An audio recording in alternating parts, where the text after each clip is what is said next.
예전 시간보다 좀 길어지셨는데요.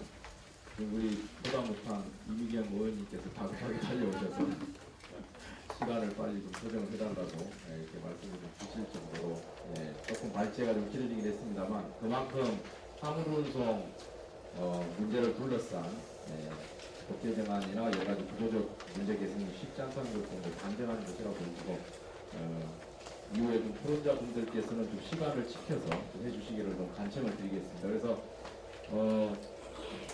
7분 내외로 해서 좀 시간을 꼭 좀 지켜서 토론을 좀 진행해 주시면 고맙겠습니다. 먼저 모시겠습니다. 우리 한덕식 한국통합물류협회 상무이사님이신데요. 아마 앞에 와주신 분들이랑 화물연대 조합원들이시기도 해서 어떤 의미에 조금 부담스러우실 수도 있겠습니다만 이 자리는 토론회의만큼 일단 합리적으로 서로 쟁점을 가지고 논의할 수 있어야 되잖아요. 그래서 오히려 더 큰 박수로 좀 모셔서 말씀드렸으면 좋겠습니다. 네, 모시겠습니다.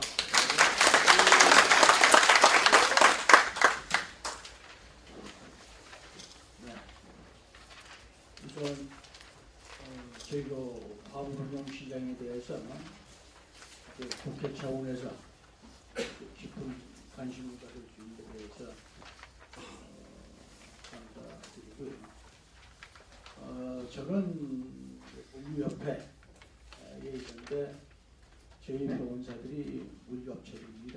그래서 그동안의 표준 문제를 가지고 한 4년 반 동안 총실해서 논의도 하고 또 실험을 해왔기 때문에 또 궁극적으로는 지금 정부나 화물연대나 요구하는 그 내용이 컨테너, 목이 단순한 컨테너와 철강으로 이렇게 이제 압축이 돼 가지고 우선 시행을 하자는데 놓아졌기 때문에 저희는 컨테이너 운송 사업자들의 그 의견을 제가 말씀을 드리고자 합니다. 그 4년 반 동안 정기적으로도 그런 얘기를 했습니다만 저희가 그 유인물의 의견을 제시한 거는 정부가 그동안의 중재안이라고 해서 직접 강제를 하지 않고 간접 강제하는 방식의 표준 문제를 제안을 했기 때문에 직접 강제를 하지 않는, 즉 지키지 않으면 처벌을 하지 않는 그러한 표준 운임제는 무의미하다. 그래서 정부가 간접 강제 방식의 표준 운임제를 제안한 내용에 대해서 구구절절히 문제점을 저희가 나열을 한 겁니다. 그런 문제점에 대해서는 여기 계시는 분들도 내용을 잘 이해를 하시리라고 보고요.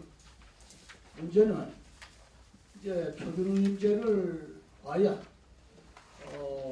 정부 말대로 직접 강제를 하는, 처벌을 하는 그런 직접 강제 방식의 표준운임제를 만들 수가 있겠느냐 하는 내용은 저희로서는 법률 전문가가 아니기 때문에 깊숙이 알 수는 없겠습니다만은 여하튼 직접 강제를 하는 그런 표준운임제가 아니라면은 저희는 만들 이유가 없다, 무의미하다, 그렇게 우선 결론을 말씀드리겠습니다.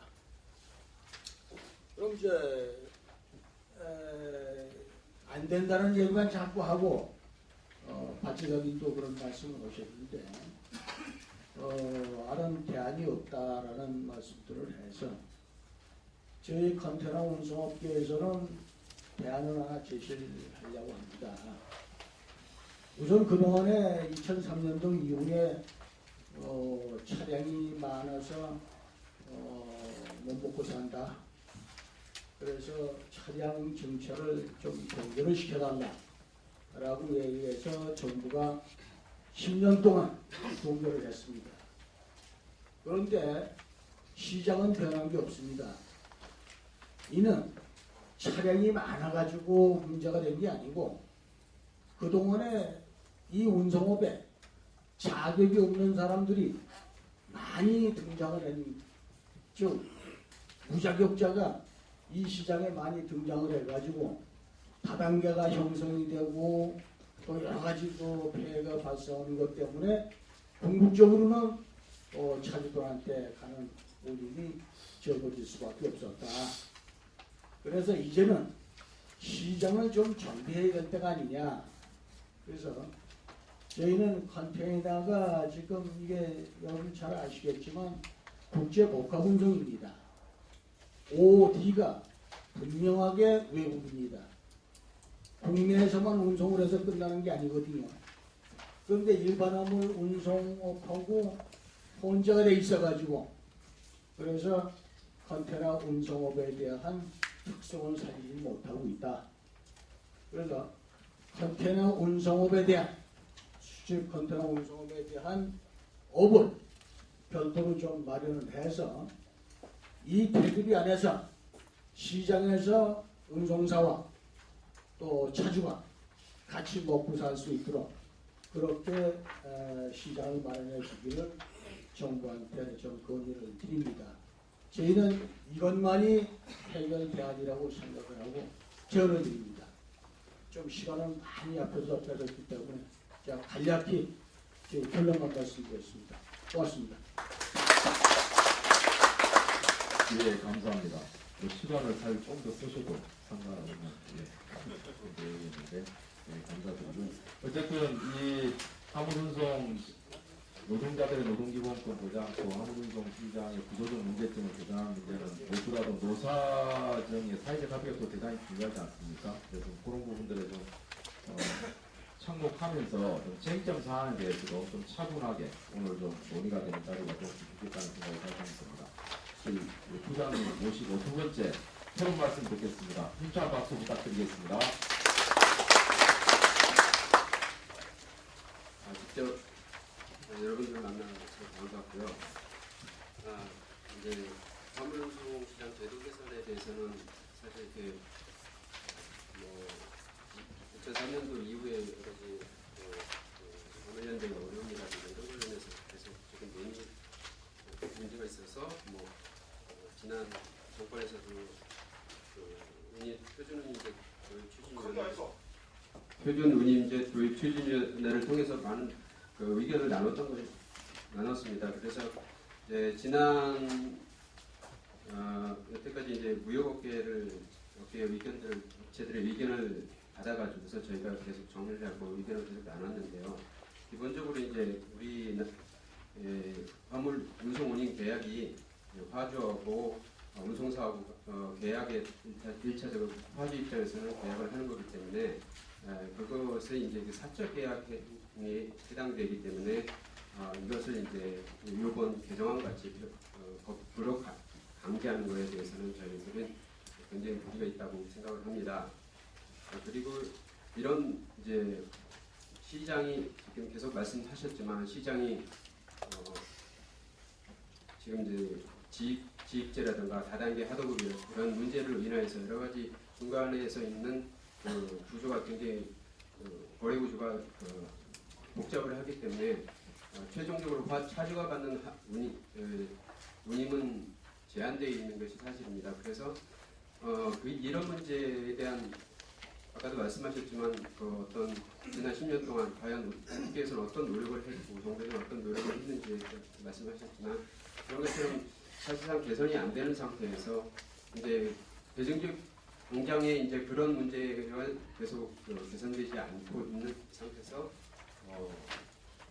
표준운임제를 도입해가지고서 이것을 법으로 강제해서 일단 화주가 내도록 이렇게 강제하겠다 하면은 시장에서 어떤 문제점들을 화주한테 전가를 시켜는 결과가 됩니다. 그러면은 사실상 화주는 물론 여러분들이 받은 운송업체나 차주 측에서 받았을 때는 여러 가지 적다고 생각을 하시겠지만 중소기업이라든가 수출업체 입장에서도 사실 그렇게 많은 마진을 가지고 있지 않은 상태에서 여러 가지 원가절감 노력을 하면서도 또 물류비에서도 그런 부분에서도 저희들도 굉장히 부담을 느끼고 있는 것도 업계의 현실이기도 합니다.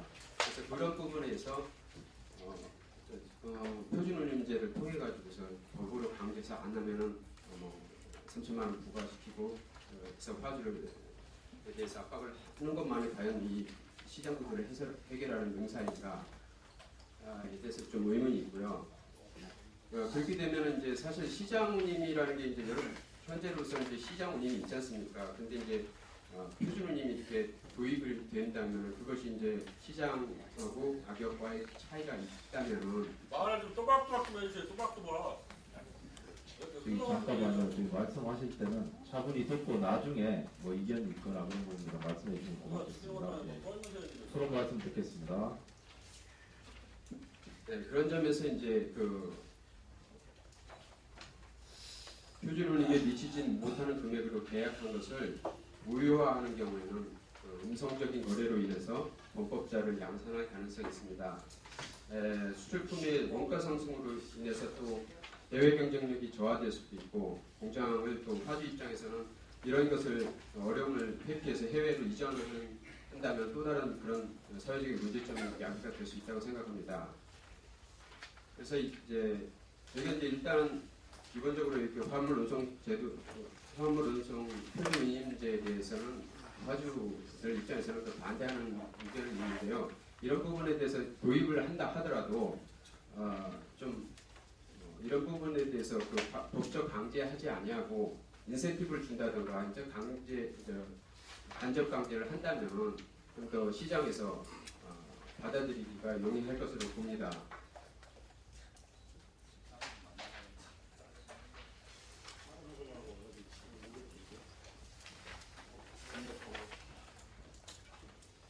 일단 화주 측의 입장은 일단 간략하게 저희 기본적인 입장만 일단 말씀드렸습니다.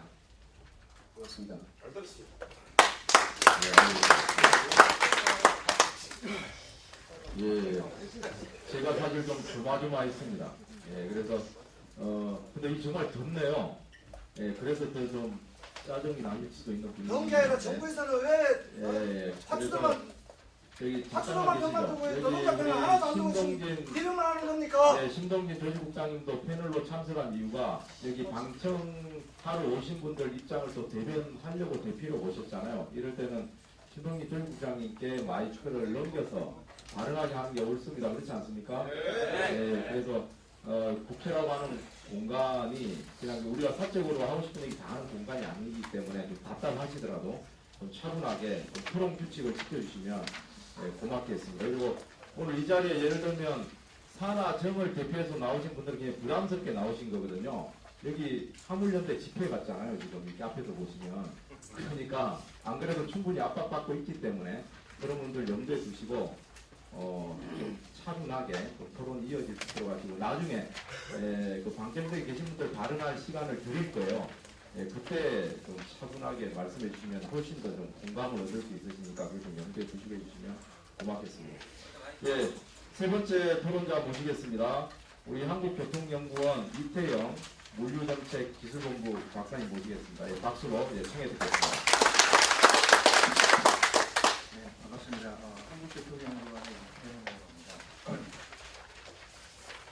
지금 오늘 방청석에 오신 분들 보니까 멀리서도 많이 오신 것 같습니다. 부산에서도 오셨고 경주에서도 몇 번 그때 출장 가시다는 것 그랬던 분들이 많이 참석하신 것 같아서 일단 귀한 시간, 어떤 운전자 입장에서는 이런 시간 낸다는 것이 사실 굉장히 귀한 시간이라고 저는 생각을 합니다.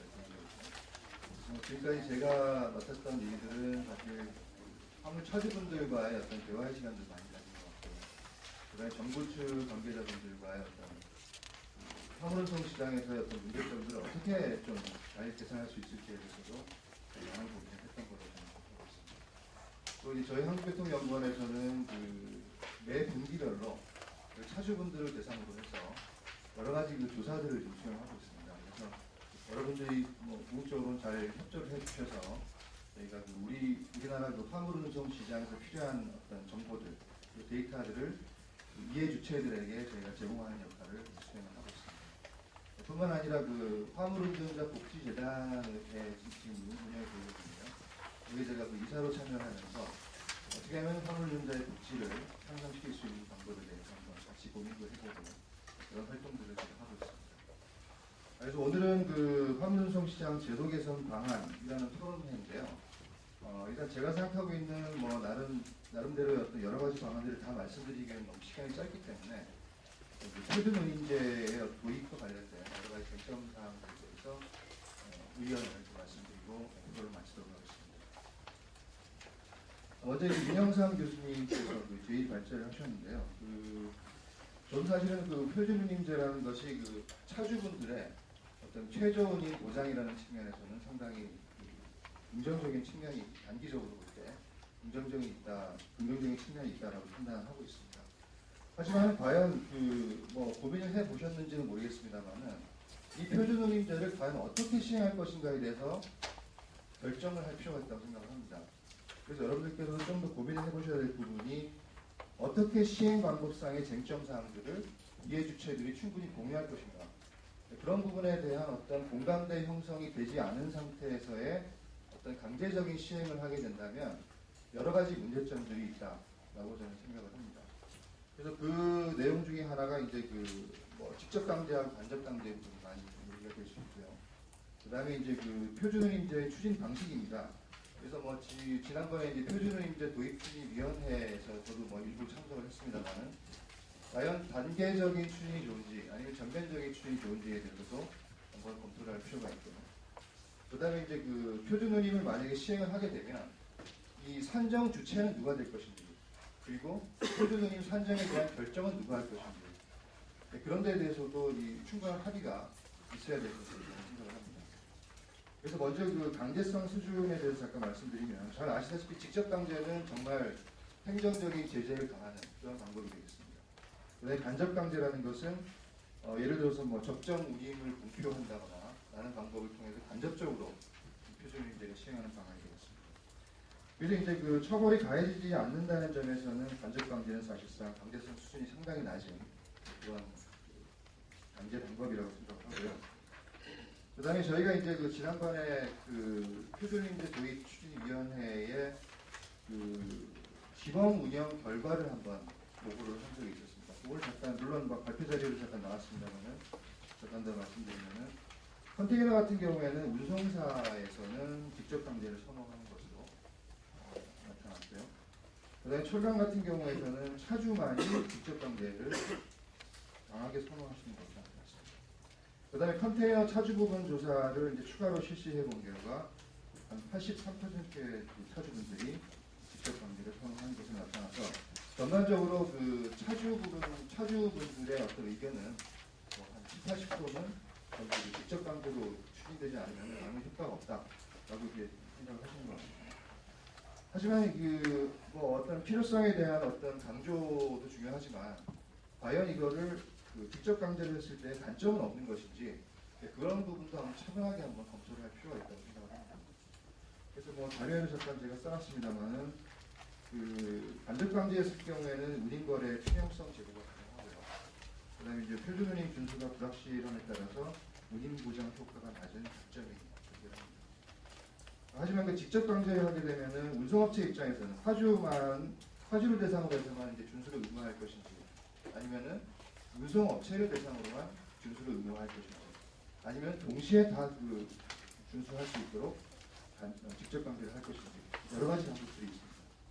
하지만 특히 화주 준수 의무화를 했을 경우에는 운송업체 입장에서는 뭐 일정 수준 이상의 운임 수령이 가능하기 때문에 상당히 장점으로 작용하겠습니다. 하지만 서비스 이용자에게 의무를 부과한다는 측면에서는 화물자동차 운수사업법을 가만히 들여다보면 이게 화물자동차 운수사업법의 목적하고 이게 부합하는 것인지 그런 부분도 한번 좀 생각해볼 필요가 있다고 생각합니다. 그다음에 이제 운송업체 준수만 의무를 하겠다라고 하면 시장에서의 이해도가 상당히 높기 때문에 상대적으로 적용이 용이할 것으로 생각을 하고요. 하지만 이제 화주로부터 적절한 운임을 보장받지 못한 운송업체인 경우에는 상대적으로 굉장히 표준 운임을 준수하는 데 상당히 어려운 애로가 발생할 것으로 생각합니다.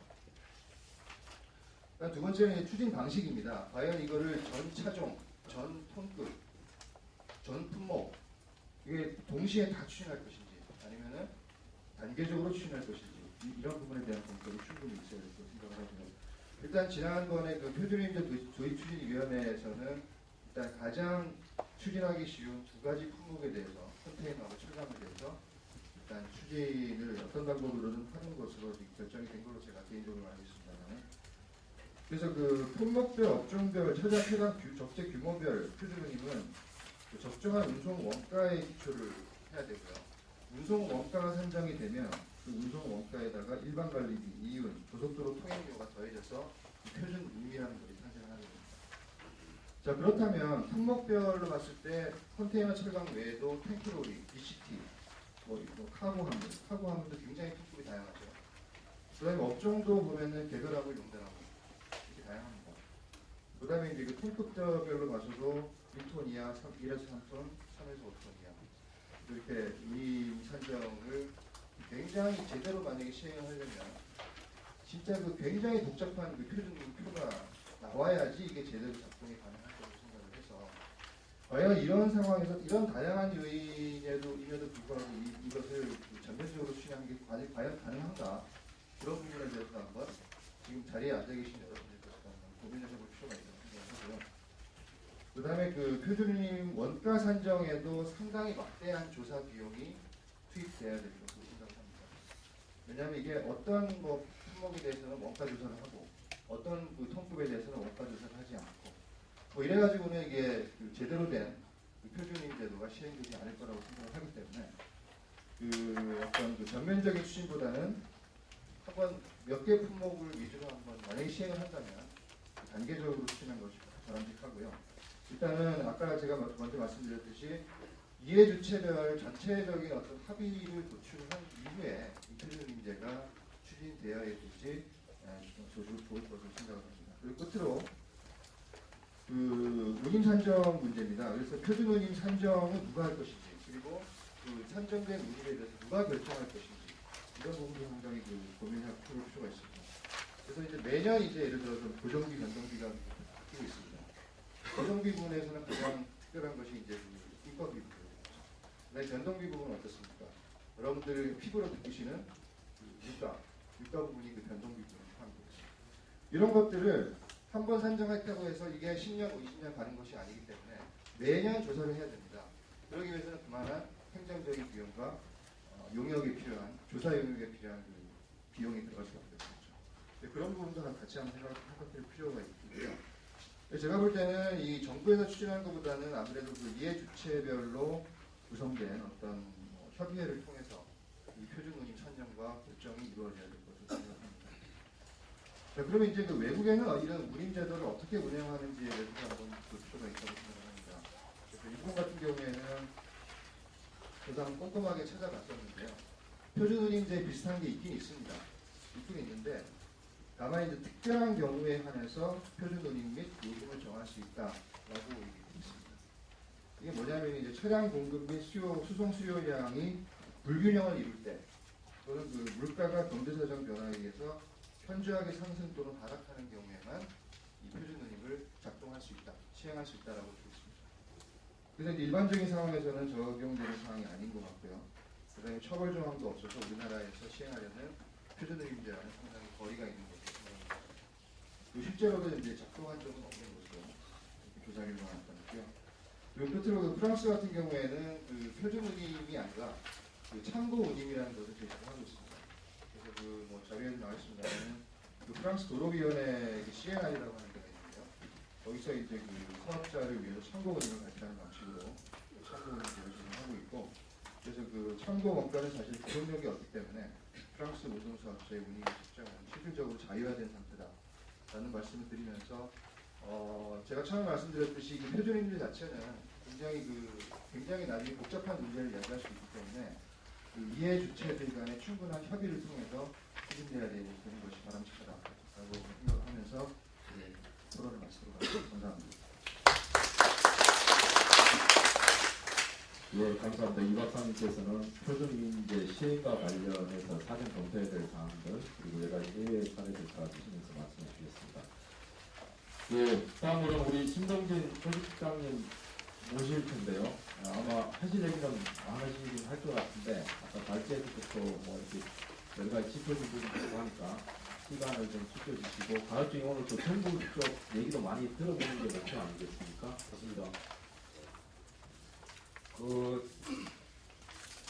저는 이전에 정부나 교수님들, 전문가들 만나면은 정말 의아한 게 있습니다.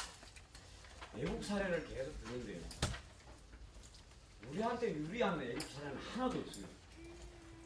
이 청년 수준이 우리한테 유리하게 돼 있는 법이나 제도는 하나도 없습니다.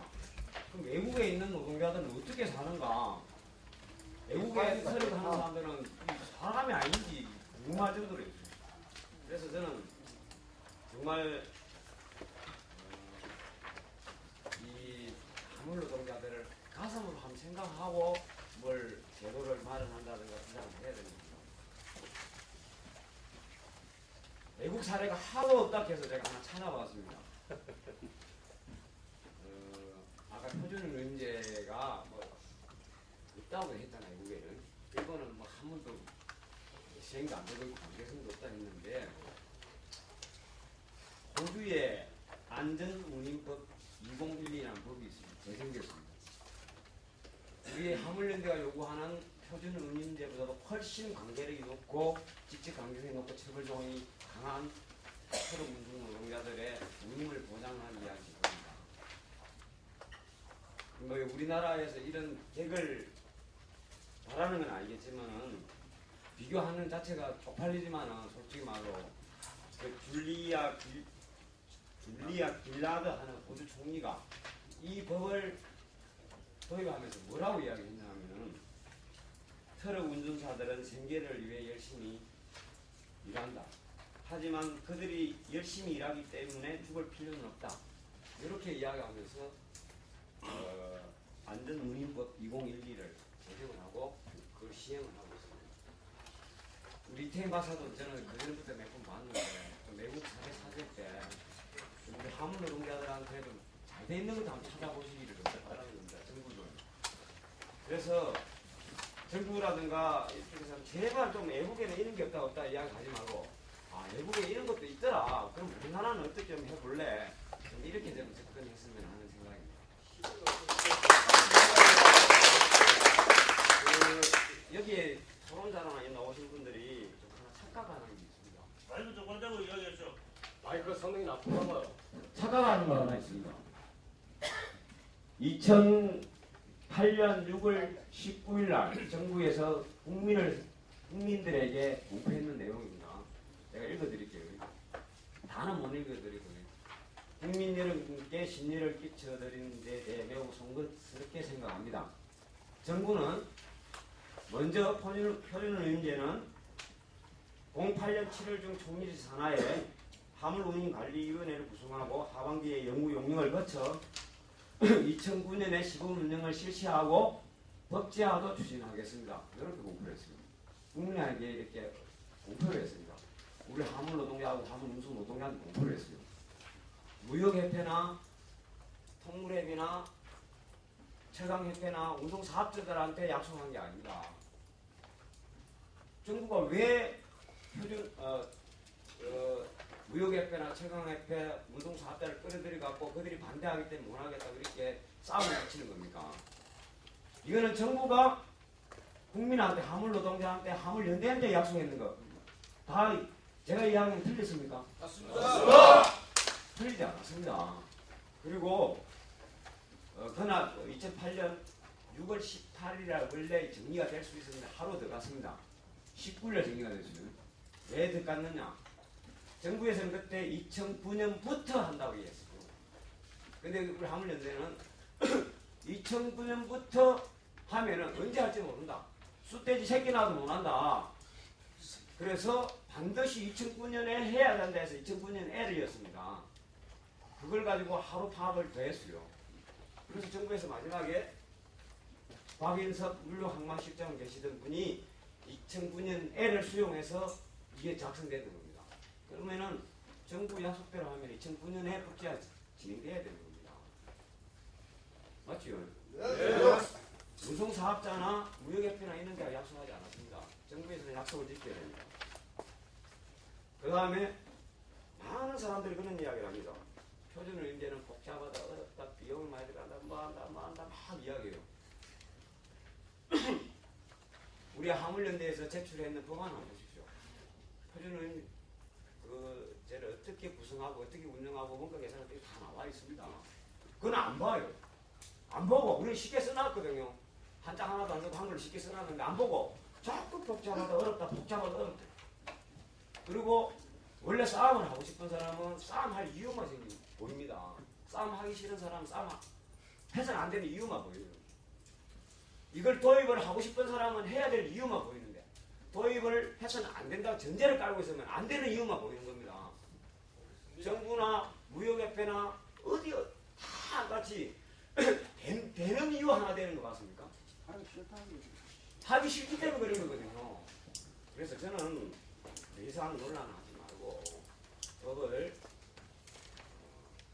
화물연대에서 제출한 법안이 너무 좀 세면 몇 가지라도 보완해서라도 일단 법제에서 시행을 하고 생기는 문제는 그때그때 고쳐가면 되는 거잖아요. 우리나라 대한민국 법이 완벽하게 딱 해가 한 번도 안 고치는 게 어디 있습니까? 수시로 고치잖아요. 법은 그런 겁니다. 그래서 저는 빨리 정부는 약속을 지키라는 겁니다. 제가 약속상에 대해서 짧게. 예. 그래서 이거가 더 이상 이야기 안 하겠습니다. 그 다음에 노동부에서 나왔으니까 제가 말씀드리겠습니다. 그 정부 관료나 정부에 있는 사람들은 입법 부작이라는 게 있습니다. 여기 계신 분들은 제만큼 아시겠지만 제가 상기십니다 하면 법이 이리 만들어지고 법 판례가 만들어지고 거기에 따라서 법령을 개정해야 되는 게 있거든요. 그걸 안 하면 입법 부작이라 해갖고 문책을 받아야 되는 게 있습니다. 조금 제도가 좀 국민 소환시켜갖고 잘라봐야 되는데 그런 건 안 되더라도 입법 부작위에 대한 책임을 져야 되는 게 있거든요. 제가 5월 7일 날 대법원 2부에서는 아까 우리 변호사님도 말씀드렸다시피 화물 노동자들에게 임금 및 퇴직금을 지급하라고 근로자들이 인정했습니다. 5월 7일 날 대법원에서 판결 났어요. 그리고 다른 것도 많이 있습니다. 그러면 정부에서는 대법원에서 판결을 났으면 그에 따라서 관련 법을 고쳐야 될 거잖아요. 이걸 안 하고 있는 겁니다. 그래서 정부는 약속을 지키라는 거 하고 법에 따라서 해야 될 작업을 하라는 겁니다.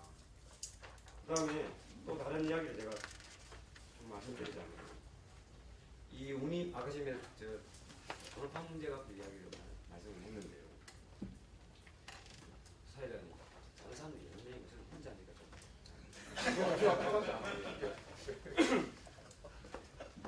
제가 구체적으로 말씀드릴게요. 여주에 있는 제1사무는 128대, 전북에 있는 준트랜스 54대, 울산에 있는 신풍 수백 개라는 이야기가 있는데 대수가 확인이 안 되고 있습니다.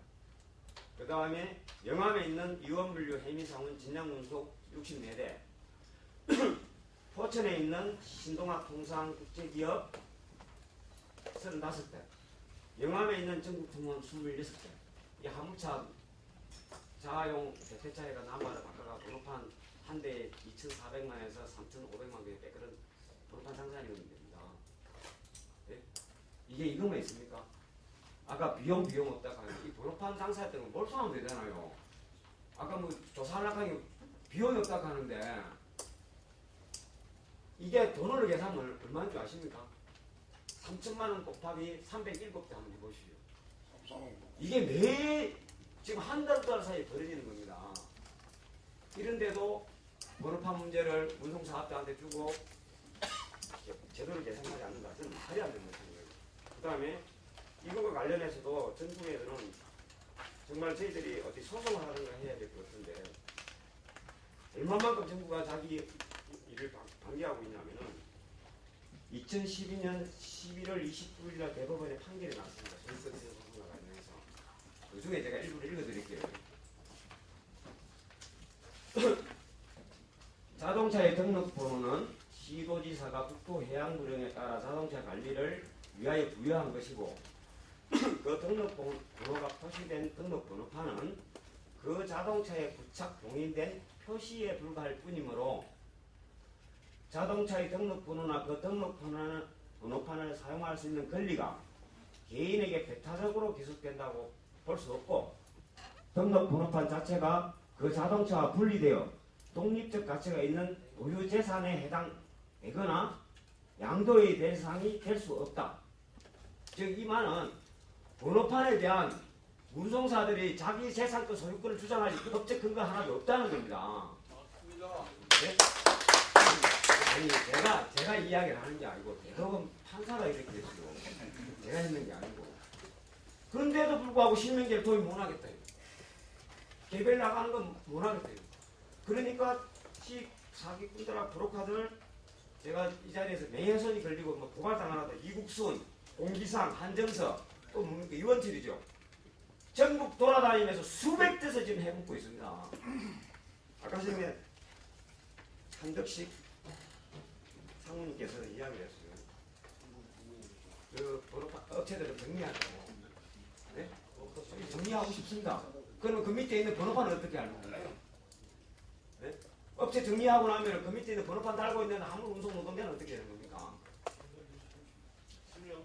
실명제라든가 이런데 그냥 법제도 개선하지 않고 그냥 나온다고 화물 노동자를 이야기한 게 아닙니다. 말한다고.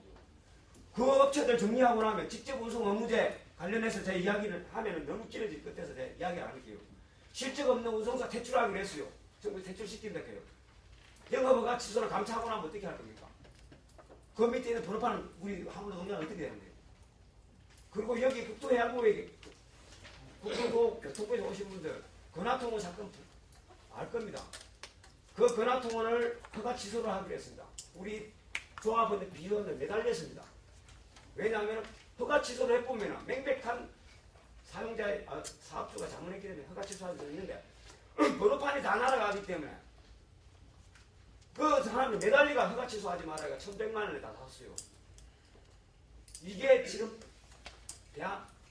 이 화물운송시장이 만하게 걸리는 이 기입죄입니다. 번호판 소유권을 대법원 판결이 이렇게 났는데도 불구하고 아무런 법적 근거도 없이 운송사들이 번호판 소유권을 가져가는 문제 때문에 발생하는 문제입니다. 그래서 저는 다행스럽게 이번에 국회의원들이 좀 나서주셨기 때문에 그나마 조금 위안을 받고 있습니다. 우리 화물연대는 싸울 겁니다.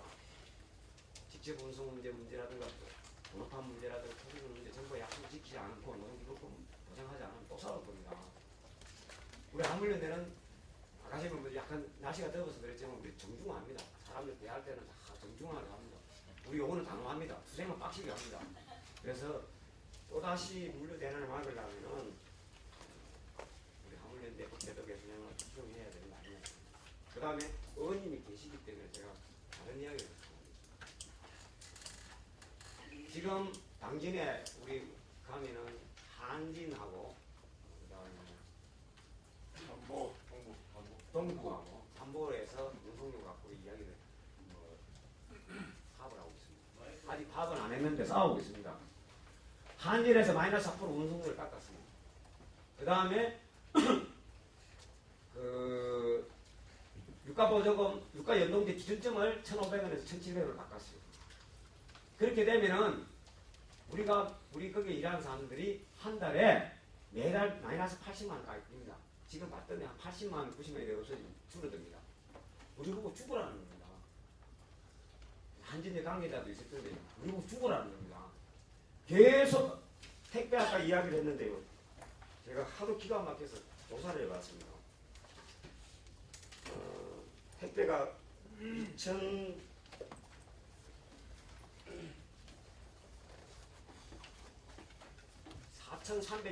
2002년도인가 4,338원 하던 게 2011년도 택배 단가가 2,300 얼마입니다.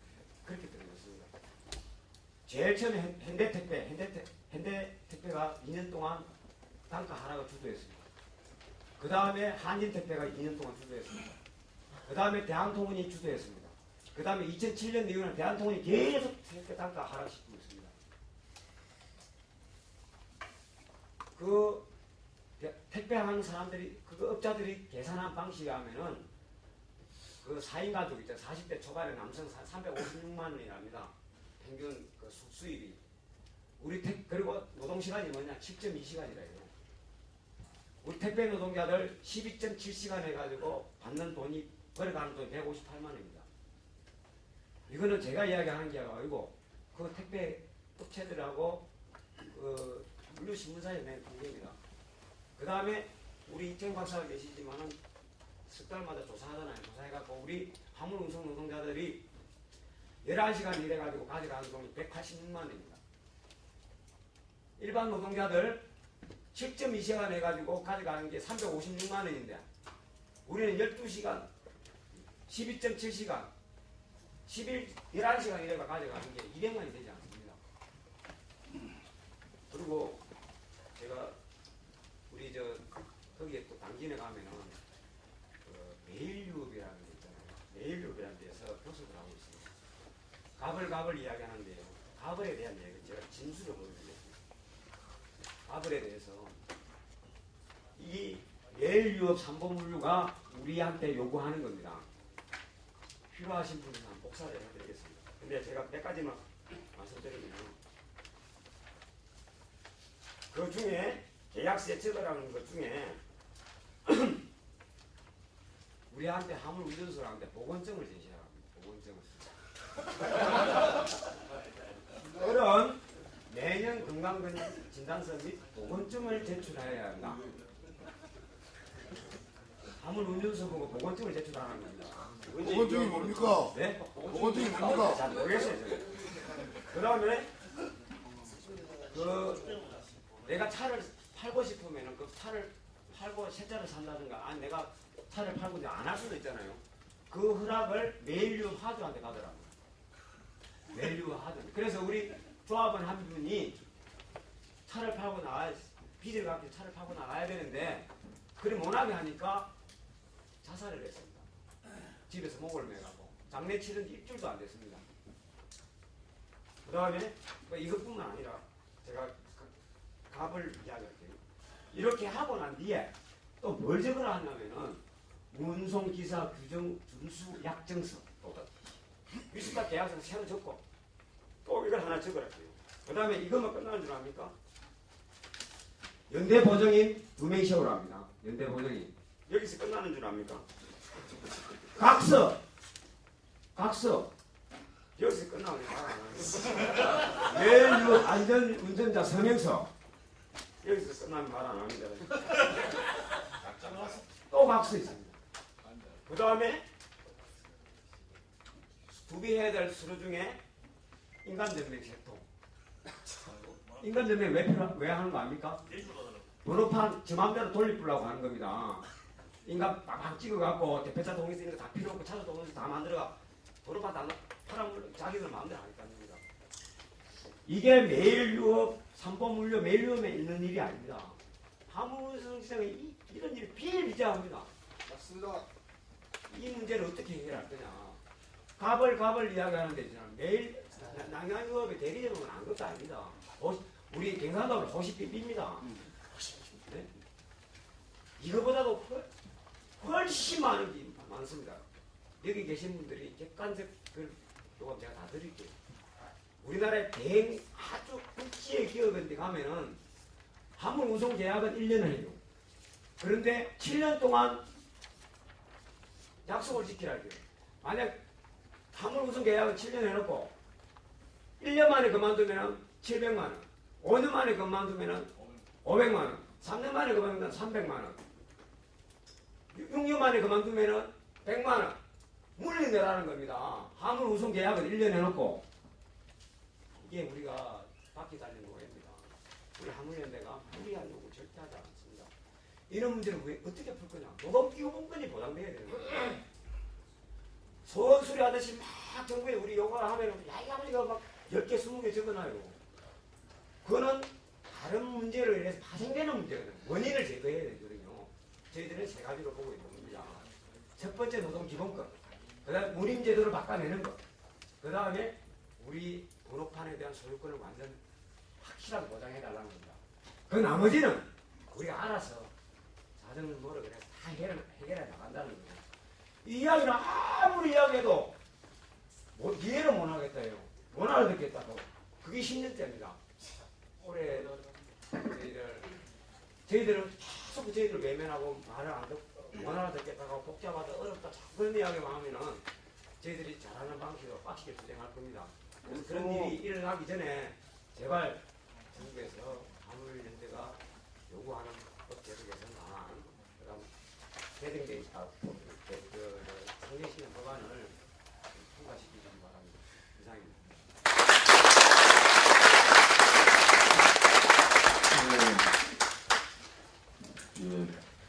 굉장히 절절하게 얘기를 해주셔서 뭐 구수한 사투리 때문에 시간 저는 뭐 쑥돼지가 새끼 낳고 이런 거 처음 봤어요.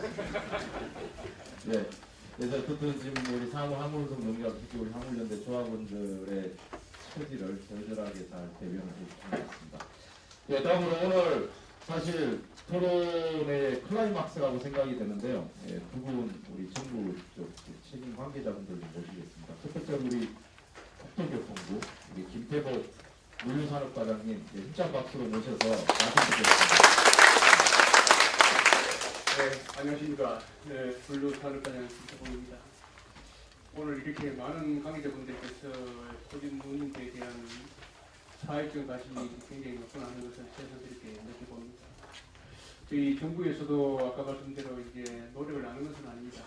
전 정부 때 총 한 10차례 이상에 거쳐서 토진 누님 도입 취지의 위원회에서 여러 가지 논의를 한 것으로 저희들이 알고 있고요. 앞으로 최고의 그 누님 제도에 대한 이제 이해 관계자들의 이제 명점이 방금 말씀드린 뭐 강제성이라든지 또 도입법이라든지 또 산정 규칙이라든지 이런 세 가지 문제에 국한돼서 현재까지 그 이해관계자들께서 협의가 지금 안 되고 있는 그런 상황입니다. 네, 영세한국 운수사업자분들의 경기를 보존 위해서 표준 운임제는 필요하다고 저희들도 인식을 합니다. 그래서 현재 시장 원칙에도 위되지 않고 또 표준 운임제 실행 가능하도록 저희들이 이제 정부에서도 최선을 다하고 있습니다. 또 이 차제에 현재 그 법안 자체가 저희 국토부 소위에 지금 현재 개중에 있습니다. 그래서 이해 관계자들 의견을 전부 다 이제 좀 조합을 해서 좋은 그 결론이 이번만큼은 결론이 좀 도출될 수 있도록 같이 노력을 해보자는 말씀을 드리겠습니다. 이제 표준 운임제에 대해서는 장단점에 대해서는 우리 이태영 박사님께서 말씀하셔가지고 더 이상 이제 하고 아까 말씀드린 그 발제 2에서 개정안 등에 대해서 이제 잠시 말씀드리겠습니다. 그 업무 개시 명령제 폐지하는 것은 의무법상으로 요번에 종료된 사항입니다. 그래서 상임위에 저희 보고 절차를 갖다 추가하는 것으로 그렇게 결정이 난 것입니다. 업무 개시 명령 이런 것은 원법이나 현대에서 현재 시행하고 있는 그런 이제 상임위인데 화물점의 신명기에 대해서는 저도 여기 이제 과정을 와서 한 2개월 조금 넘었습니다. 저희들이 지금 현재 한국에서 말씀드리겠습니다. 직접 운송 의무제 뭐 이런 것 때문에 현재 시장에서 좀 문제점이 있습니다. 그래서 그리고 이제 연합회하고 또 우리 화물연대하고 해서 저희들 실부 TF를 만들어서 일주일에 한 번씩 현재 여기에 대해서 이제 문제점을 이제 토론하고 있습니다. 그래서 특히 화물연대 의견을 갖다 저희들이 이제 많이 받아들이려고 이번에는 좀 더 이제 실무팀도 만들고 또 본팀에는 저희들 이봉주 본부장께서도 본팀에 참여하시고 계십니다. 그래서 서로 이제 머리를 맞춰서 한번 이제 좋은 결론을 도출할 수 있도록 저희들이 최선을 다했습니다. 또 실명제 이 문제가 아마도 이제 방금 우리 신동기 국장께서 말씀하신 저희들이 모든 제도에 최고의 관점 사항이 아니겠나 싶을 정도로 여기 있는 관심만입니다. 이 실명제라 하면은 결국은 이제 개별면으로 가는 이제 그런 이제 내용 같습니다. 맞습니까, 국장님? 실명제 자체가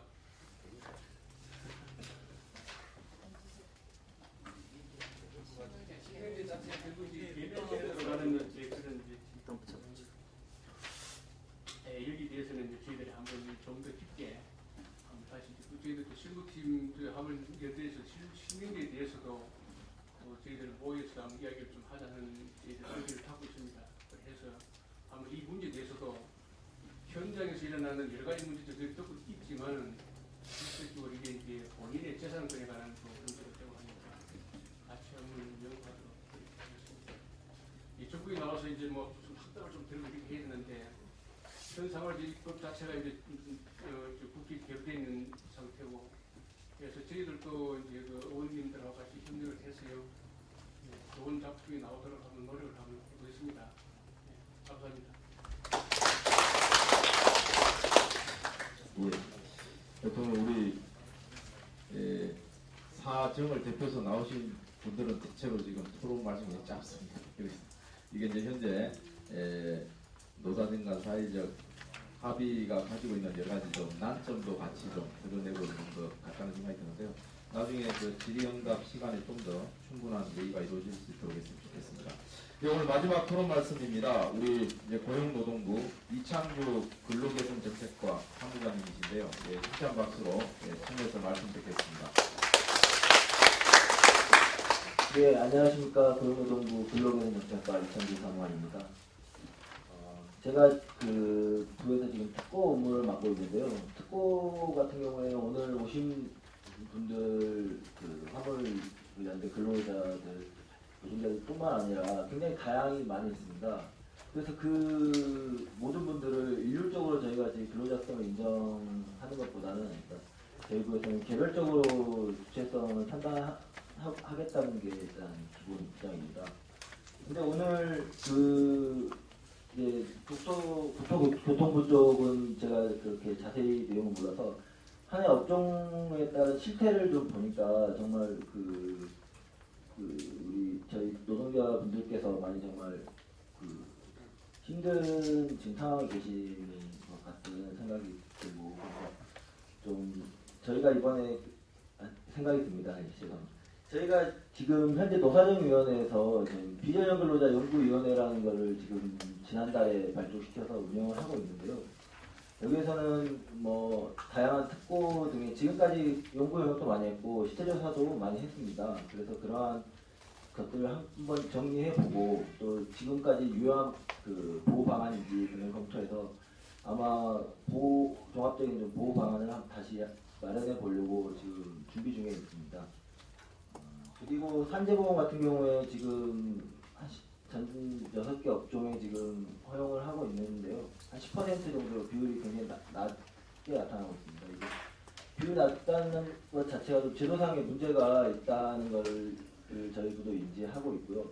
그래서 이번에 그 산재보험 관련해서도 제도 개선을 준비 중에 있고 또 이와 관련된 관련 법안도 지금 현재 제출되어 있는 것으로 알고 있습니다. 이건 그 노동자분들께서 이렇게 많이 나와 있어서 좀 그런데요. 제가 지금 특고하고 지금 최저임금을 담당하고 있습니다. 사무관인데 오늘 표준 의심제 말씀하시는 게 자꾸 최저임금 제하고 유사하다라는 말씀을 많이 하셔가지고 혹시 특고 근로자성 외에 또 최저임금과 뭐 유사한과 관련 제도 궁금한 거 있으시면 물어보시면 그것도 같이 대답해 드리겠습니다. 예, 감사합니다. 예. 어떤 노동 관련 중국 부처셔서 아마 이제 특히 노동자성 문제와 산재제도 중심으로 말씀을 해주셨고 뒤에 질의응답 때 좀 더 보충된 의견 말씀. 이상으로 이제 두 분 발제자분하고 6분 토론자분들 말씀을 꽤 오랜 시간에 걸쳐서 들었습니다. 저희가 뭐 익히 짐작했듯이 대단히 많은 쟁점 그리고 실제로 조율이 쉽지 않은 그런 이견들이 확인이 됐습니다. 그런 만큼 좀 더 진지한 이런 좀 토론이 좀 필요하다는 생각이 좀 드는데요. 그래서 일단 그 발제하고 토론한 분들에 대한 뭐 간단한 질의응답을 포함해서 일단 관계적 의견을 좀 포함이 될 텐데 일단은 난강 토론은 별로 바람직하진 않은 것 같아요, 그죠? 그래서 여기 지금 사실 화물연대 동료들 우리 이봉기 본부장을 위시해서 지금 대표자들도 와 계시니까 가급적이면 화물연대 같은 경우는 좀 더 정연하게 입장 정리를 해서 좀 말씀을 해주시면 더 좋을 것 같습니다.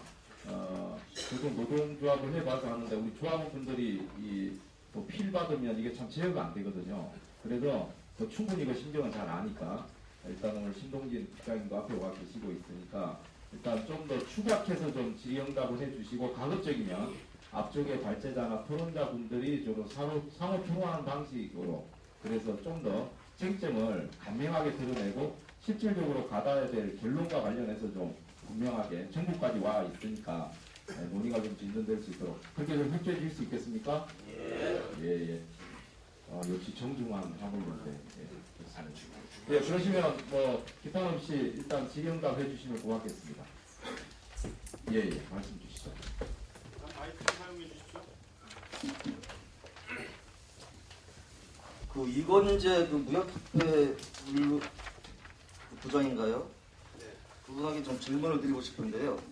아까 말씀 중에 그 표준운임제 직접 그 강제를 하면은 시장운임과 표준운임 그 차이 때문에 화주들이 범법자가 된다 이렇게 얘기를 그 말씀을 하셨는데요. 그렇다면 시장 원리에 맡겨진 지금 화물노동자들 범법자가 된 것은 어떻게 하시겠습니까? 그 화주는 범법자 되면 안 되고 또 화물노동자들은 범법자 돼야 됩니까? 어떤 점에서 지금 저 아까 질문을 드렸잖아요. 아까 그 말씀 중에 그 표준운임제를 강제를 하면은 그 시장운임과 표준운임 그 차이 때문에 화주들이 범법자가 될 것이다 이렇게 얘기하셨잖아요. 그러니까 시장운임은 이제 일반적으로 시장운임이 낮게 형성되는데 표준운임이 이제 그거보다 시장 가격보다 좀 높게 나타났지 않습니까? 시범 운영에서도 좀 높게 나타나고 그런데 그런 경우에 이제 화주들 입장에서는 어떻게든지 시장운임이 있으면 유혹이 있지 않습니까? 좀이라도 아끼고 싶고 뭐 그래서 이제 시장운임대로 이렇게 얘기를 하다 보면 또 그것을 시장운임에서 좀 표준운임을 지키지 못하는 경우가 발생할 수 있지 않습니까? 그러면은 이제 그런 것이 일반화될 수가 있고 그러다 보면 많은 화주들이 그걸 안 지키게 됨으로 인해서 범법자가 된다는 얘기입니다. 지금까지 시장 원리에 맡겨놔가지고 화물자들이 과적으로 뭐 벌금 내고 범법자 되고 이런 거는 그러면 누가 책임져야 되죠? 그 화주는 범법자가 되면 안 되고 화물노동자는 범법자가 돼야 된다는 건가요? 질문이 그만하고요. 다음에는 그 정부에서 나오신 분 김태복 그 과장님인가요? 말씀하십시오. 그 위스탁 계약과 그 산재보험 적용은 그 1990년도 그 운수사법이 개정되기 이전에는 이게 다 합법화 그 위스탁 계약은 위법이고 산재보험은 적용이 됐었습니다. 예. 그 1990년도 그 운수사법이 개정되면서 이게 없어졌는데 네. 뭐 위스탁 경영 같은 경우에는 뭐 경영의 한 방법으로 현물투자 형태로 이렇게 해서 그 인정을 해줘서 이제 그 많은 문제점을 남고 있는데요. 네. 그렇다면은 이게 문제점이 많이 있기 때문에 이거를 제대로 그 원래대로 돌려놓을 생각은 없으세요? 그 지금 위수탁 차주 말씀하십니까? 지입 차주 현물 투자 말씀하십니까? 네, 위스탁 차주요. 위수탁 차주는 당초부터 그게 보험이 되는 걸 알고 있는데요. 그거는 회사하고 이제 고용되는 그런 상태 아니겠습니까? 그게 아니 그거는 그 직영차고요. 직영차는 노동자예요. 네. 그 위스탁 차는 지금 진입 차주를 말하는 거예요. 그러니까 그 지입차 말씀이죠? 예. 그 지금 현물 투자 지입차 말씀하시죠? 예. 원래 그 위수탁 차가 지금 현재 혼재돼 있지 않습니까? 예. 지입 현물 투자한 그 위수탁 차량하고 당초에 원래 이미 위수탁이 손질돼 있는 것인데 이제 말씀하시는 이제 내용은 이제 현재 현물 투자한 지입 차주에 대한 이제 보험 문제가 이제 될 것 같은데요. 네. 그 말씀이죠. 예. 이제 근데 원래대로 돌려놓을 그런 의향이 없는지 그걸 네. 묻는 거예요. 저는 우리 그 물류 산업은 화물 운송 사업자를 위한 법입니다. 네. 그래서 저희들은 이제 뭐 우리 운수 사업자 운송하시는 분들의 뭐 그리고 이제 얼마든지 어디가요? 요것은 아마도 제가 사실은 상황이 아닌 것 같고요. 정부에서 네. 그러면 뭐 또 한 가지 묻겠습니다. 예. 지금 운수회사의 그 남발을 예. 정부에서 돈 받고 줍니까? 그렇지 않습니까? 그럼 왜 저 운송회사들이 그 남발 팔아오는 거에서 제재를 안 해줘? 그래서 그에 대해서 이제 저희들이 뭐 이제 최고 이제 골고리 앓고 있는 쪽이 그렇게 하는데 아까 방금 말씀드린 이제 그 졸업한 실명제하고 이제 관련된 사안 같습니다. 아니 아까 신동진 국장도 얘기했지만은 대법원 그에서도 그 판례가 그 나온 그 예를 들었는데요. 예. 운수의 재산이 아니잖아요. 예. 그렇다면 당연히 정부에서 회수하십시오. 왜 회수 못합니까? 그래서 아까 그 판례를 제가 좀 반려가 했고요. 그에 대해서 한번 다시 한번 저희들이 보겠습니다. 그리고 뭐 또 한 가지 묻겠습니다. 그 냉장 차량 아시죠? 예. 그게 2004년 4월 20일 이후에 그 허가된 차량은 방해 허가의 목적에 따라 운행하게 되어 있습니다. 예. 그러나 현실은 그렇지 못하거든요. 예. 그리고 냉장 차량들이 뭐 일반 화물은 뭐 실으는 것은 물론이고 심지어 포크레인도 싣고 다닙니다. 그런데 우리가 신고를 하면요, 뭐 제재를 안 해요. 운수사업부에 보면은 허가 취소되게끔 되어 있습니다. 그러나 국토부에 몇 번 질의를 해도 그 해당 지자체에서 알아서 할 일이다. 이렇게만 얘기를 하거든요. 알겠습니다. 그에 대한 뭐 방안들을 좀 얘기해 주십시오. 예, 말씀하신 것은 이제 우리 사업용 차를 허가를 내줄 때 그 허가 목적대로 사용하지 않는 그런 문제 같습니다. 그래서 저희들이 이제 그 방송 문제에 대해서 이제 계속 이제 말씀하시는데요. 그 문제에 대해서는 이제 국가 또 이렇게 말씀드리면 또 이제 할수는 모르지만 법 체계상이 현재 그렇습니다. 경찰도 그렇습니다. 이 법무부에서 법을 정하면은 법 집행을 하는 것은 일선 경찰서에서 하듯이 저희들도 법을 만들고 하는 것은 저희들 만듭니다만은 그 법 집행권을 전부 다 이제 시도에 이기는 상태거든요. 그래서 사실 이번에 이제 저희들이 그 불법 또 이제 화물차를 이제 또 개조를 한다든지 또 불법 영업을 한다든지 그 이제 자가용 차를 가지고 이제 영업 비행을 한다든지 해서 저희들이 이번에 그 단속반을 이제 정부 차원의 단속반을 좀 구성해서 한번 이제 단속을 좀 하려고 합니다. 그에 대해서는 그렇게 좀 이해해 주시기 바랍니다. 네. 그다음 그 고용노동부 그 과장 한 번만 해주세요. 고용노동 과장 사무관님 결정을 하셔서 그 제가 그 운송사에 진입을 해서 10년 동안 운송 계획을 해서 10년 동안 우체국에서 일을 했습니다. 예. 그 업무 지시는 우체국에서 업무 지시를 받았어요. 그러면 노동자입니까 아닙니까? 그 업무 지시 하나로만 판단하는 게 아니라 종합적. 그 예. 원청에서 종속돼 있는 거죠. 그렇다면 노동자예요 아니에요? 뭐 말씀하신 그것 가지고는 이게 종속성 정도라든지 또 다른 또 계약 지휘 감독 여부도 뭐 어느 정도 받으셨는지 강도 여부 등 종합적으로 고려해봐야 될 것 같습니다. 하루 종일 받았어요. 그래도 쫓겨났습니다. 노동자가 아니라고 해서. 좀 잘 법 고치세요. 예, 알겠습니다. 이제 우리 고용노동부 사무관이 그 개정권이 있는 것도 아니어서 어쨌든 뭐 좀 더 진중한 관심이 좀 필요한 부분이 있는 것 같습니다. 우리 지부장님이신가요? 예, 여러 질의들을 좀 해주셨는데요. 또 다른 분 또 질문, 네, 앞에 계신 분. 네. 택배 쪽에서 왔습니다. 예.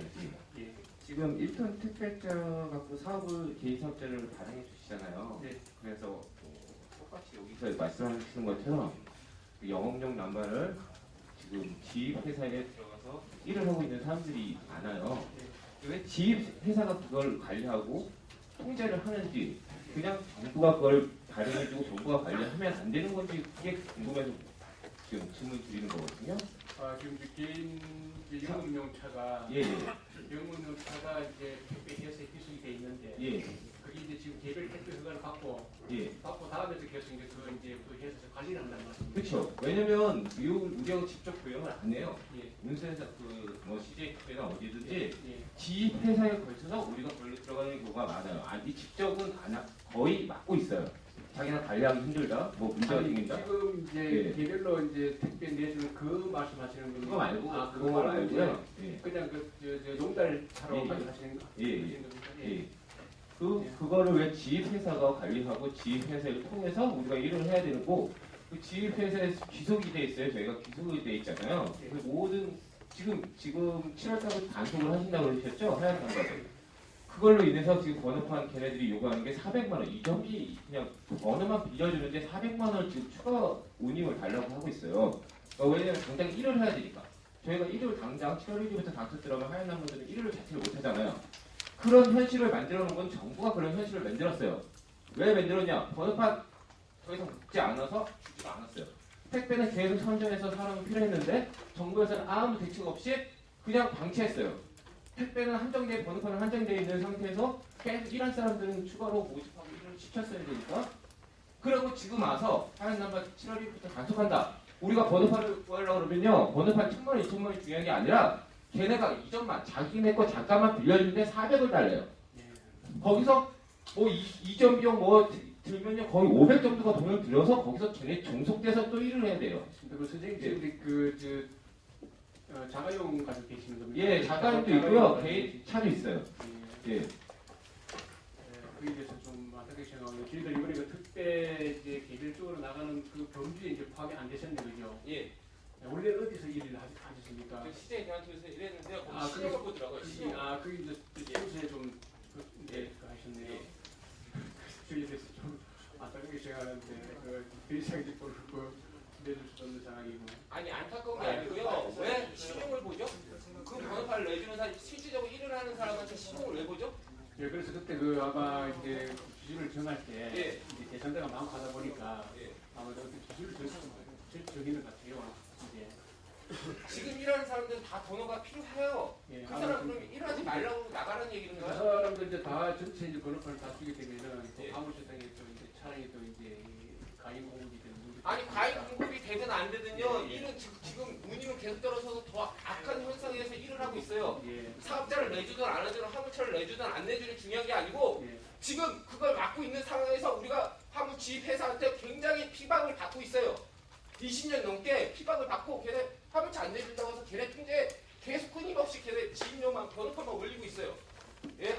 그리고 지입료 공동으로 해서 지입료 올렸어요. 걔네가 단합해서 지입료도 계속 올리고 걔네가 이전만 시켜주는데 50만 원 수익 받아요. 내가 내 차를 파는데도 또 별도로 50만 원을 받는다고요. 아니 이거는 그거를 계산한 다음에 알겠습니다. 단속을 해주세요. 예, 그게 뭐 단속만 하시면 안 돼요. 토론회에서 다 해결될 수 있는 건 아닌 것 같아서 일단 윤창호 사무국장님 일단 예.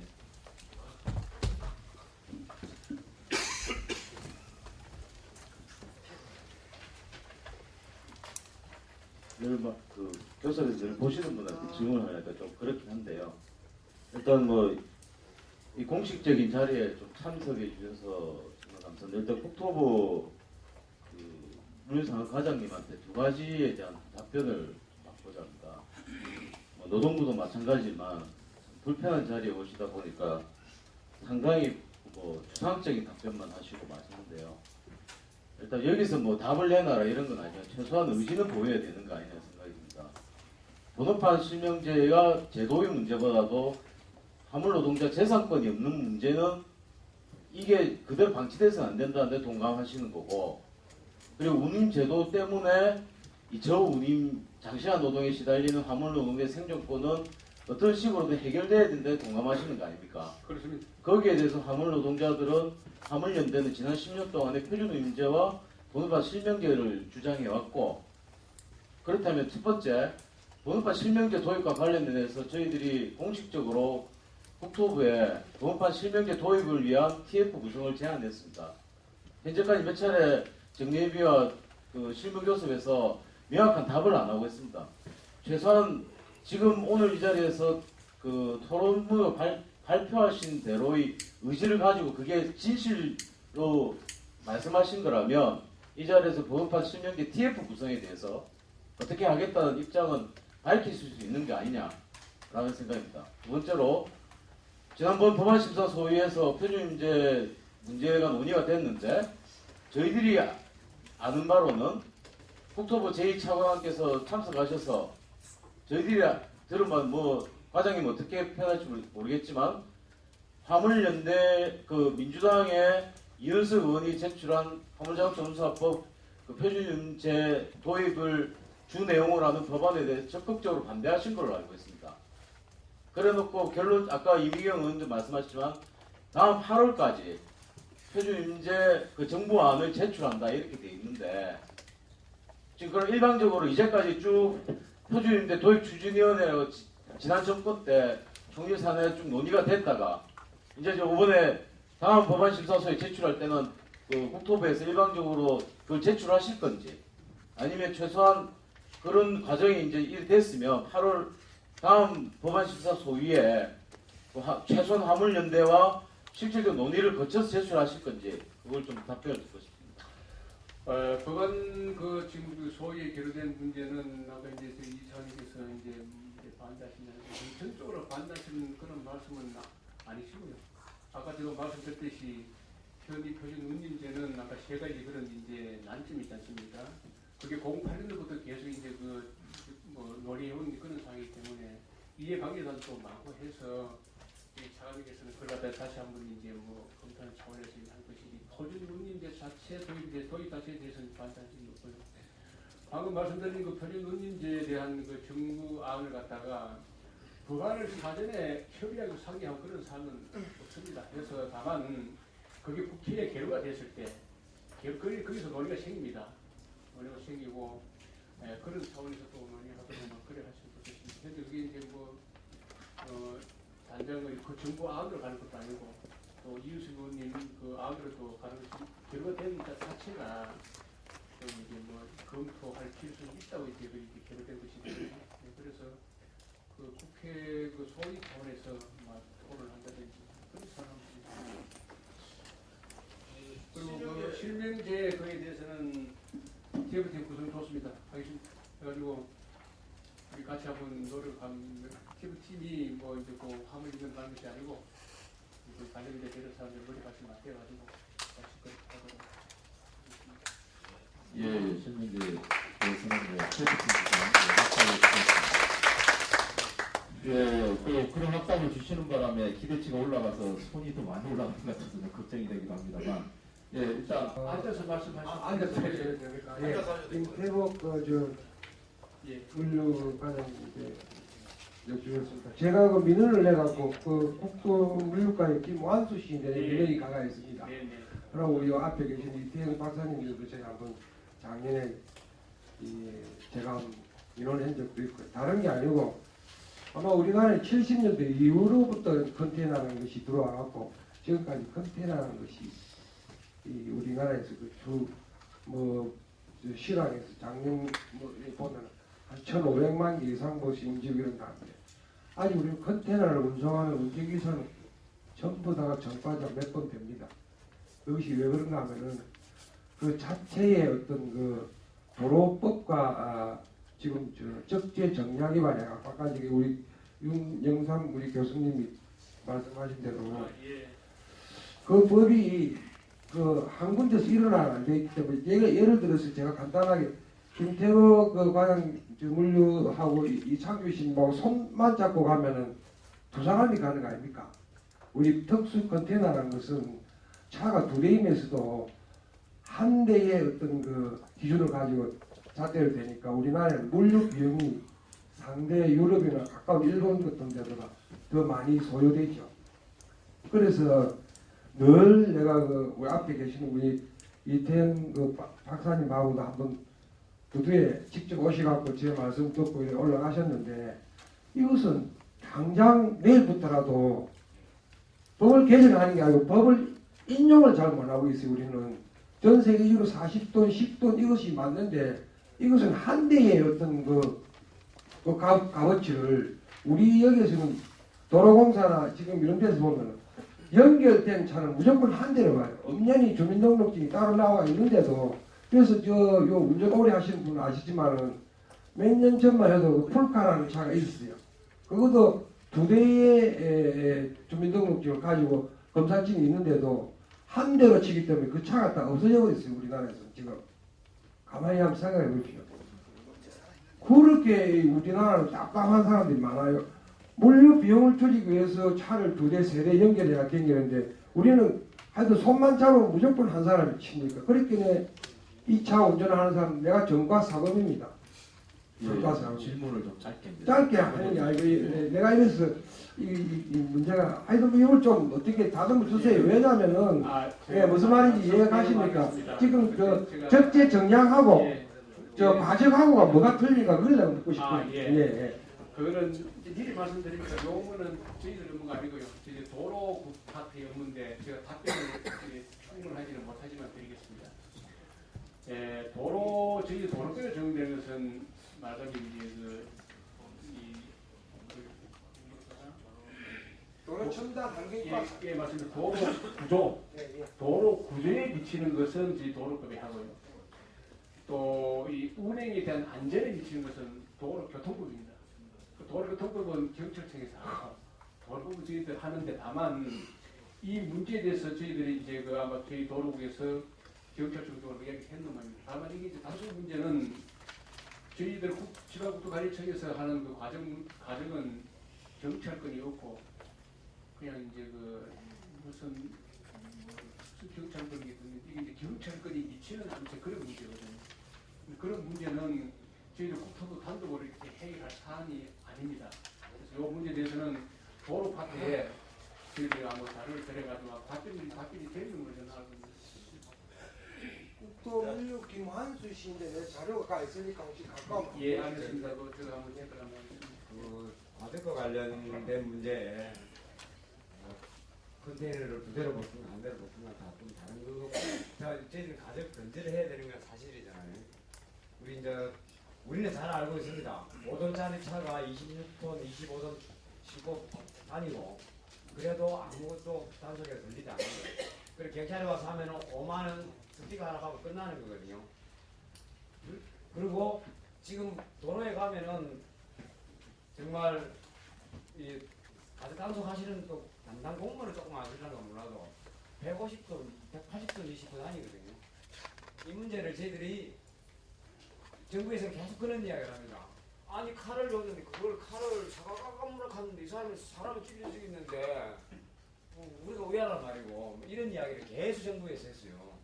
그리고 적재정량 단속하다 가면 경찰이 해야 되는데 우리가 굳이 이런 이야기를 했는 거예요. 법과 제도를 가정을 할 수밖에 없게 만들어 놔면은 그 법과 제도를 시스템을 먼저 고쳐야 되거든요. 그래서 저희들이 법 개정안 요구를 했습니다. 우리는 그것도 감수한 데였습니다. 삼진아웃 3번 걸리면 우리가 면허치상 우리가 감수할게. 그런 의지를 보이면서 저희들이 과적 근절을 위한 법제도 개선을 했으니까 여기에 대해서는 저는 정부가 반대할 이유가 하나도 없다 생각해요. 오히려 검증해야 될 거라 생각하거든요. 그래서 국회 제출된 법안을 빠르게 좀 통과시키는 데 정부에서 노력해야 돼요.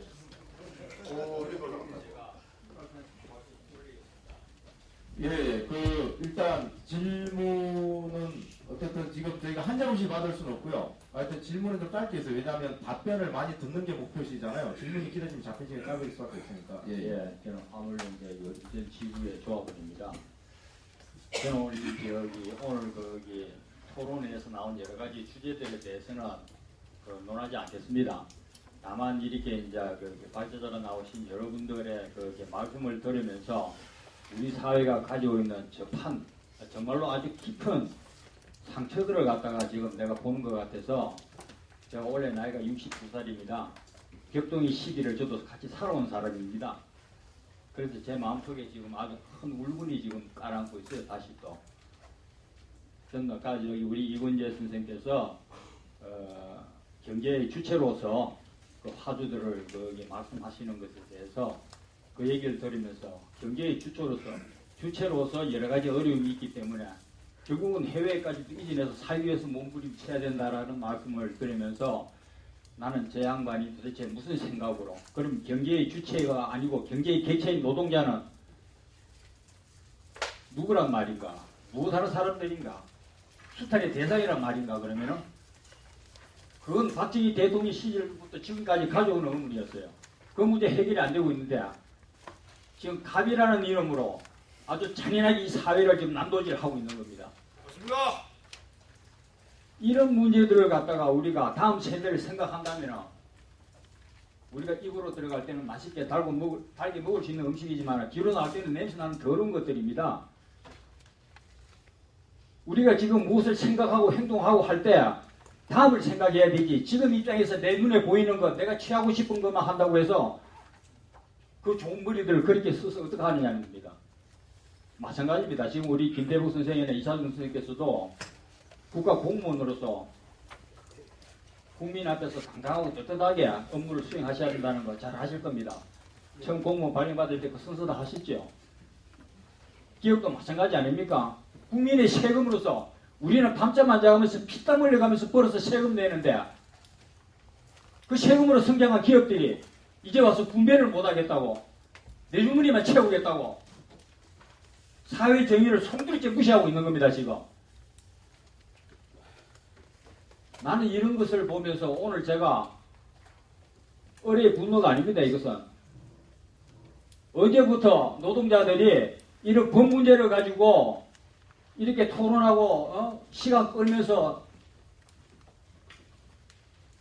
정말로 아직도 법이라는 이름으로 폭력을 저지른 것은 바로 갑의 입장에 서 있는 사람들이라고 저는 생각합니다. 이것을 거꾸로 뒤집어 보면은 우리 혁명이 다가오고 있다는 얘기입니다. 환갑이 넘은 제가 혁명을 생각한다는 자체가 이 사회의 위기입니다. 이 사회가 위기로 가고 있는 겁니다. 지금 나름대로 온건한 사람이라고 생각하는 내가 이렇게 생각할진데 여러분들은 도대체 이 사회를 어떻게 진단하고 있는 겁니까? 화물 자동차 문제, 단순한 자동차의 수익 문제를 보고 있어가 될 문제입니까 이게? 아까 저기 윤영학 교수께서 말씀하신 대로 사회 정의 문제입니다. 사회 정의를 실현하는데 한 가지로 가야 될 사람들이 내 입장 때문에 내 주머니를 생각하고 다른 방안을 생각하고 되지도 않고로 뭐 시간 벌기나 하려고 그러고 아까 신동진 저기 선생님께서 말씀하신 대로 안 하려고 하지 말고 문제를 하려는 쪽으로 바라보면은 우리 모두가 함께 발전할 수 있는데 왜 노동자를 갖다가 수탈의 대상으로 보는 그런 머리들을 자꾸 찾아내는 겁니까? 난 이런 점에서 오늘 이 저기 토론회에서 물론 좋은 말씀들이 많이 있었지만은 정말 뛰어나시고 능력 있으신 분들 국가와 사회를 위하여까지 난 말하지 않습니다. 우리 함께 사는 사람들끼리 제발 등에다가 빨대 꼽아서 피 빨아먹는 그런 제도만큼은 우리 서로 피해갑시다. 예, 의원님 감사합니다. 다음에는 토론자로 모셔야 될 것 같아요. 예, 지금 시간이 지금 사실은 지금 마무리해야 될 시간입니다. 그래서 예, 지금 뭐 여러분들이 지금 손을 드셨습니다만 금방 우리 조합원님이 절절하게 말씀하신 그 심정 아닌가요? 그래서 아마 세세한 부분들은 더 따져야 될 부분이 있을 겁니다. 근데 여기 나와 있는 특히 사용자 측과 그다음에 정부를 대표한 분들이 다 확답할 수 없습니다. 그래서 제가 보기에는 아까 번호판 실명에 대해서 TF 구성 여부를 확답해 주신 건 굉장히 제가 보기에는 상당히 파격적인 대답이라는데 저도 토론을 많이 가봤습니다만 공무원들이 그렇게 답하는 경우가 극히 드뭅니다. 근데 그만큼 화물연대의 힘을 느끼게 하는 부분도 있습니다만 또 한편으로는 여기서 저희가 또 다 할 수 없는 부분이 있잖아요. 그래서 이제는 좀 마무리를 좀 해줄 수 있도록 협조를 해주시면 고맙겠고 딱 한 분만 짧게 딱 한 분만 제가 발언권을 드릴게요. 예, 우리 김용희 수석께서 또 손을 드시니까 또 발언권 안 드릴 수가 없네요. 또 뒤에서 손 드신 분들 다 대회를 말씀해 주시면 고맙겠습니다. 제가 오늘 특강을 계속 고민하다가 정말 좀 이제 정부에서 나오시기 때문에 이야기를 해야 되겠다 싶어서 방금 들었는데 사실은 이 사태가 발생하게 된 모든 원인과 책임이 정부에 있거든요. 기존의 법을 제대로 법을 지키지 않아서 발생했던 문제입니다. 화물을 직영으로 다 운영하게 돼 있었고 집제는 이주타가 불법으로 돼 있었는데 계속 시장에서 만연해 있다는 이유로 이제 더 이상 반쪽이 어렵다는 이유로 이걸 양성화시키고 법제화시키고 왔던 거거든요. 이게 이제 정부 노동기본법도 마찬가지입니다. 과거의 노동자도 다 인정받던 사람들을 어느 날 갑자기 노동부가 유권에서 하라는 노동자가 아니라고 해버렸기 때문에 이렇게 발생한 문제거든요. 그래 놓고 지금 해결책을 내놓으라고 하면 시장을 이야기합니다. 근데 시장에 맡겨놓으면 해결됩니까? 여기 계신 분들이 어떤 대표성보다도 결정권도 없는 분들입니다. 각 개별 사업자들 다 기업들이 절대 내놓지 않습니다. 정부가 의지를 가지고 아까 사회적인 차원에서 해결해 나가야 되고 정부가 개입에 들어가야 되는 것이지 정부가 시장에 맡긴다는 이유로 자꾸 이 핑계만 대고 있으니까 이 문제 해결 안 된다고 봅니다. 그렇게 하고 백날 가도 해결 안 되죠. 정부가 해결할 의지를 확실하게 가지고 계시고 특히나 국회에 제출된 법안들에 대해서 아까 정부가 거부하는 반대 의견을 이야기하지 않았다고 하는데 그동안에 숱한 국회에 올라왔던 법들이 다 정부 반대로 자제됐던 거 아닙니까? 정부가 적어도 중립이라도 지키면서 반대 의견이라도 안 내야만이 이 문제가 풀린다고 봅니다. 그래서 정부가 좀 태도를 분명히 해주셨으면 좋겠습니다. 네, 뭐 하실 말씀은 많겠습니다만 일단 좀 마무리를 하도록 하겠습니다. 일단 오늘 그 발제해 주신 두 분 마무리 말씀을 일단 1분씩만 아까 발제를 굉장히 충분히 시간을 많이 저희가 할애해 드렸기 때문에 마무리 말씀을 좀 시간 지켜주시기 말씀드리고 1분씩 말씀 듣고 혹시 토론자 중에 좀 말씀해 주실 분도 1분 이렇게 말씀할 좀 기회를 드리고 좀 마무리하도록 하겠습니다. 먼저 우리 윤 교수님께. 토론자에서 나온 이야기만 몇 가지 좀 언급만 하겠습니다. 우리 통무렵에 계신 분들이 바빠서 가셨는데 뭐 컨테이너 업종 하자는데 그럼 다른 업종은 어떻게 할 거냐? 대안을 내야 된다. 자기 업종만 또 얘기하면 안 된다. 무역협회에서 지입제와 하도급이 원인이라는데 그럼 어떻게 없앨 거냐? 대안을 내셔야 된다. 교통연구원에서 표준을 이제 여러 가지 어렵다고 하는데 저는 표준을 이제 처음부터 최저임금제를 많이 염두에 뒀습니다. 우리나라에 최저임금제 도입될 때 얼마나 어려웠겠습니까? 네? 그 수많은 중소 영세 사업장에 최저임금을 어떻게 적용하겠냐? 네? 그러나 지금 잘 적용하고 있습니다. 네? 문제가 좀 있죠.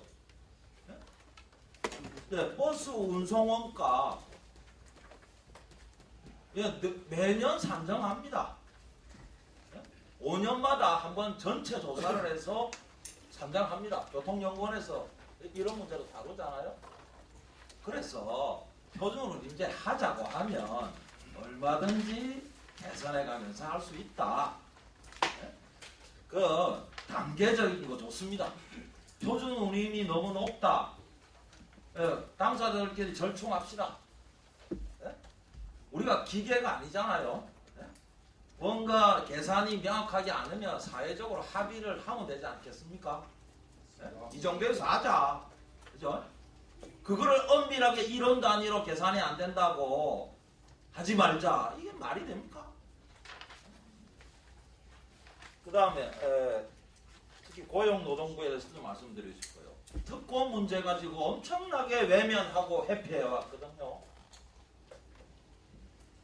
오늘도 보니까 업종별로 처리하겠다 이야기는 굉장히 지연시키고 회피하고 특히 고용노동부가 제일 회피하는 방식이 어딘지 압니까? 노사정위원회 이야기하면서 회피합니다.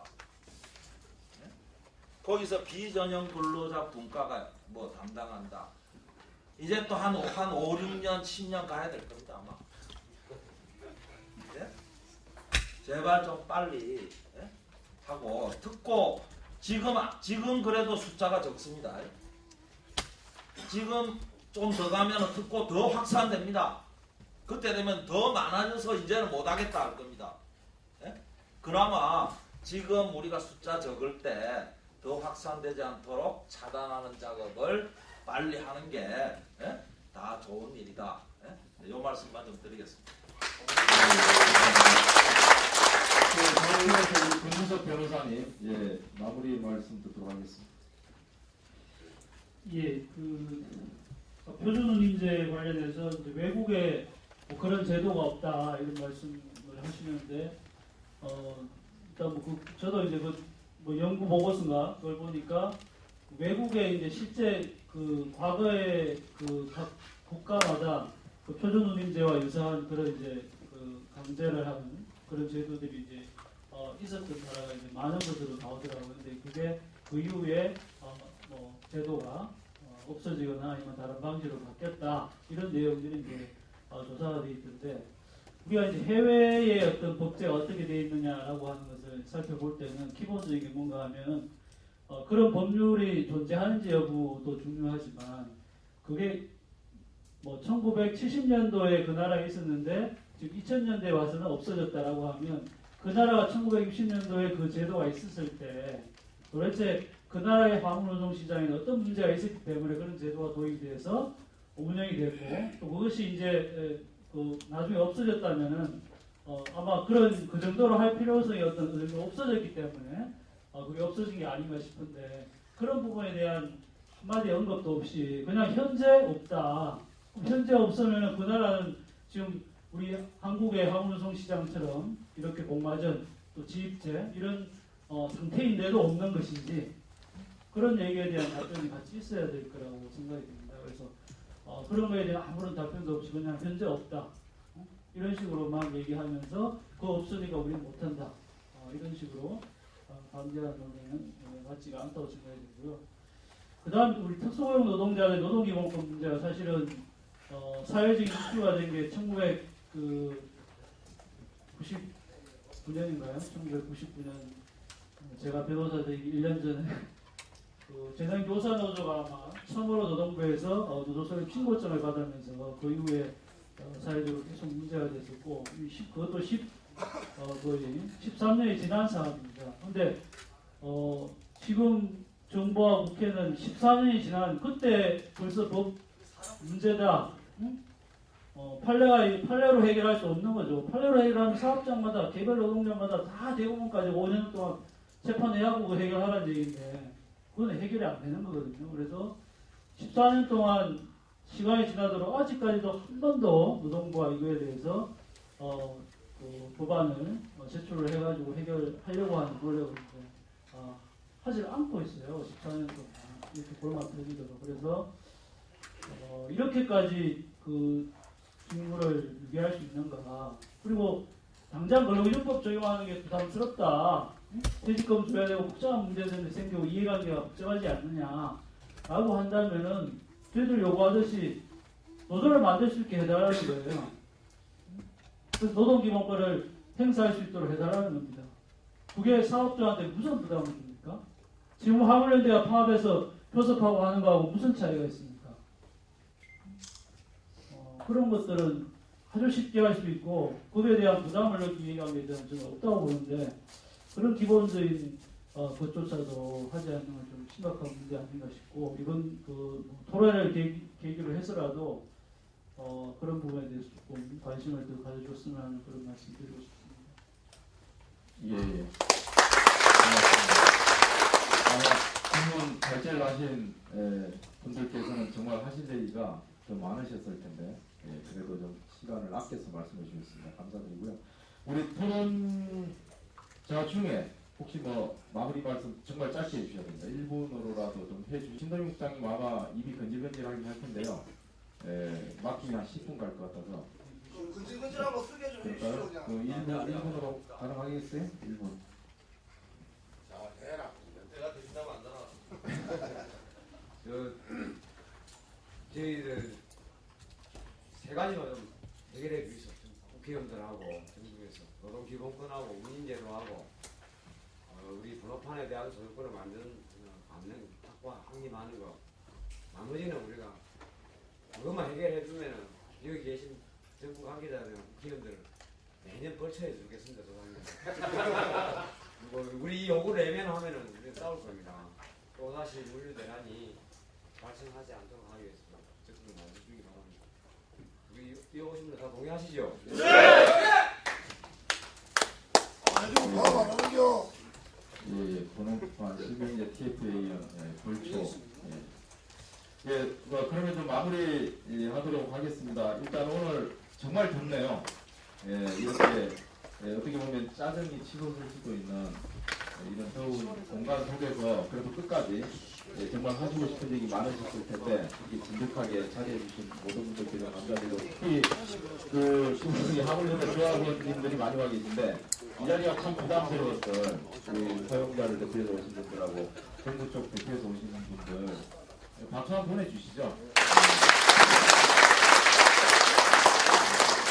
그래서 일단 충분히 쟁점은 드러난 것 같습니다. 그리고 더 이상은 월들이 서름받는 이 문제 해결해야 한다. 그리고 특수고용을 대표하고 있는 하물연대 노동자들의 문제, 하물운송 노동자들의 문제를 해결하기 위한 제도 개선 방안 더 이상 놓칠 수 없다. 그래서 궁하면 통한다고 했으니까 올해부터는 이전까지와는 다른 또는 진전된 다른 그런 방안을 찾을 수 있는 기회가 되었으면 하고요. 일단 여기 계신 모든 분들의 지혜를 모아서 올해 반드시 우리 하물운송 노동자 노동기본권 신장과 표준운임제 도입을 위시한 핵심 현안 문제 해결을 위해서 힘을 모았으면 좋겠습니다. 대단히 수고 많으셨습니다.